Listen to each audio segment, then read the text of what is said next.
Inside the action of a UCI Cyclocross race. How fast is it? The answer is bloody fast, and I had an absolute shocker of a start. I got away really well, and then bang, I was struck by a mechanical and the whole world started coming behind me, and I was panicking at this point, looking down at my bike, what's going on, absolute nightmare. I am now in last place. This is Clanfield Cross. It's an absolutely savage course from start to finish, but I thought to myself, fear not, George, it's going to bottleneck down here. You can get back on the back. There'll be pure carnage down this section, and I've got about 2 minutes to get to pits and change bikes. In cyclocross, if you don't know, you can switch bikes, but look ahead here.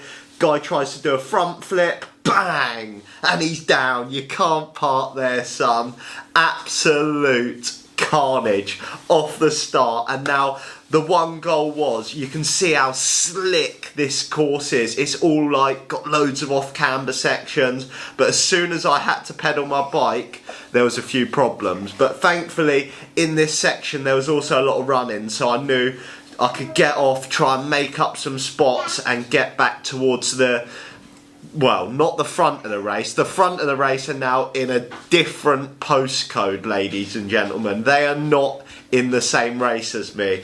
But I'm just thinking, what I can do now in this race to try and save the day is move up as far as I can. So from last place, I'm just trying to think, how can I move up? Round this section I did start riding, but then it was just a case of get off and run, because honestly it was so slick that it was just awkward. And when there's so many bodies everywhere, sometimes the best option, like there you can see Josh that was on the left, I overtook him because I was running, and on some of these corners, like another guy, the Hope guy, got past him. So we're slowly moving back up through the field, and some, like 1 or 2 riders there have had to go wide.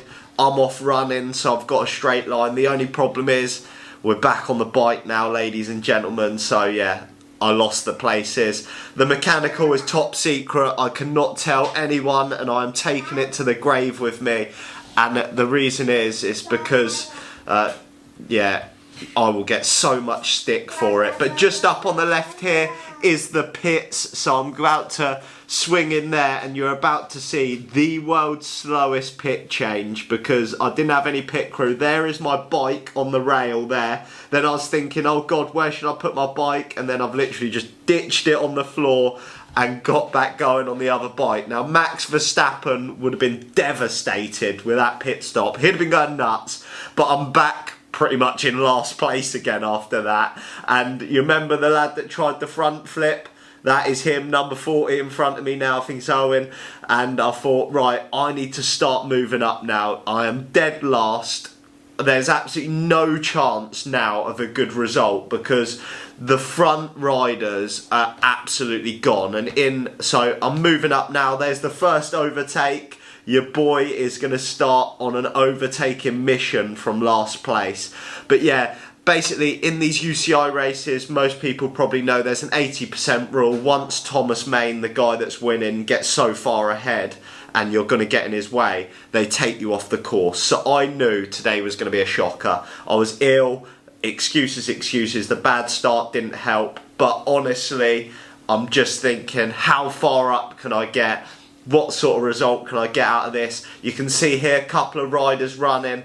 I've skipped most of this, but when I was on my feet, I was fast. I overtook about 3 people along there, got past the Hope rider as well, and that was because the cycling was getting in the way of my running. I'm not going to lie to you.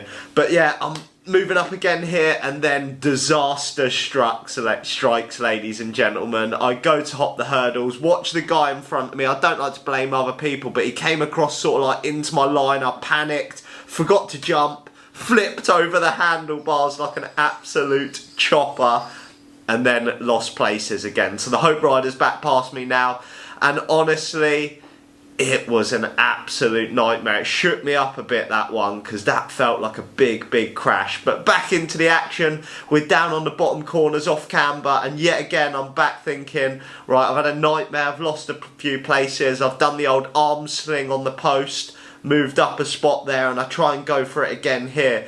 But Robin's just not having any of it. I try to go around the outside, shuts the door on me. I try and do the Max Verstappen undercut here, and he's just keeps shutting the door on me, and I'm thinking I've got to get past as soon as possible so I can start working my way towards the next group and try and get up this field as far as possible. So we come into the run-up, and I'm thinking, if you're wearing aero socks, you're probably not the fastest of runners.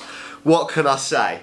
Your boy is Mo Farah at the moment when he runs. So I've moved up, and then I can spot my next victim up ahead who's also running. So I think I'm going to stay off the bike and carry on running this section. Or do I run? I think I might have rode this section, which was a chopper move. Yeah, I'm riding now, so you can see how slow it is because you've got to like swing round wide. Really, I should have just stuck to my guns like I did on lap 1, because you'll see, look how wide I've got to go because I'm trying to find any bit of grass to get some traction, whereas what I learned on later laps, it was quicker just to get off, run that section. But I did eventually manage to move up past that rider and onto number 30's wheel, and it was another case of Mo Farah was put to work. Shoulder the bike, get running, got past those two lads, but they do come back to haunt me later in the race. And then we were back looking at our next group of victims that were up round the corner. So I already know right now I'm going to get pulled. So it was a case of go hard and bottle this hurdle jump. I was getting some stick from the people watching there that I didn't try and jump that. But I didn't have the minerals, ladies and gentlemen. But there's my next victim. Unfortunately, he looks like he's had a mechanical, so that was quite an easy pass. And then the two lads that I overtook on the run-up got me back. So the battle was on now, and we are battling for like 32nd position or something like that. So we're in absolute chopper land. These are for the chopper spots, but we're off running here. Look, you'll see the guy on the left eventually does get back past me. They both decide to pit. Your boy doesn't have a pit bike now, so I'm carrying on, and I didn't think you needed to pit, but they got back past me again on this uphill. The boys were absolutely ripping it on the climbs. I was like, holy cow. But I knew one thing for certain: George Farah was going to put a stint in on this run section, and we could also see some riders up ahead. Unfortunately, I didn't manage to get past both of them, but I managed to get past one rider. So we were back in business, and we were all hunting down the riders ahead. This time, I thought I'd give the fans what they want to see. They want to see Georgie Boy try and jump the hurdles again. I had an absolute nightmare. I bottled it. I jumped the first one, hit the brakes, panicked, and then got my bike stuck on the hurdle. Oh my god, if I wasn't such a chopper in this race, I wouldn't have kept losing places. I should have just ran the hurdles from lap 1. But got another victim there, that Ignite rider. I'm not sure who it was, but I'm pretty sure when I turned round to go back down the hill, he was throwing up. So not an ideal day. But we are on the hunt to take down names. Got this guy in blue, and now I'm trying to bridge back over to the two lads that I was with before I absolutely cocked up the hurdles. But I think it was a case of one guy got a mechanical here, so I managed to get him. The next guy, I was just like, I was fighting with absolutely everything I had to shut this gap down for an unbelievable 31st position finish, but it didn't happen. You can see him just up ahead, and this is when my race started to come to an end. I could see over my shoulder Mr. Thomas Main was shutting me down, and I knew I was about to get pulled from the race. But yeah, down here you'll see, look, what I think with the 80% rule is crap. You can easily get out of the way. Here, I got off my bike straight away, ran over to the right hand side, cheered him on, got way out of his way, and I also absolutely sold my soul right now to get this footage to make sure it looks like I'm an absolute legend and I'm chasing down Thomas Main. The reality is, when I have to get back on the bike, he dispatches me straight away. He just sticks in the rut and shoots round it. Hats off, it's so impressive. But yeah, look here, I get back on the bike, he says goodbye Georgie boy, and he is gone in seconds. The speed those boys are going at is phenomenal. But unfortunately that was the end of the race, all of the action. I didn't jump the hurdles again because I didn't have the minerals, but I come away with 32nd place.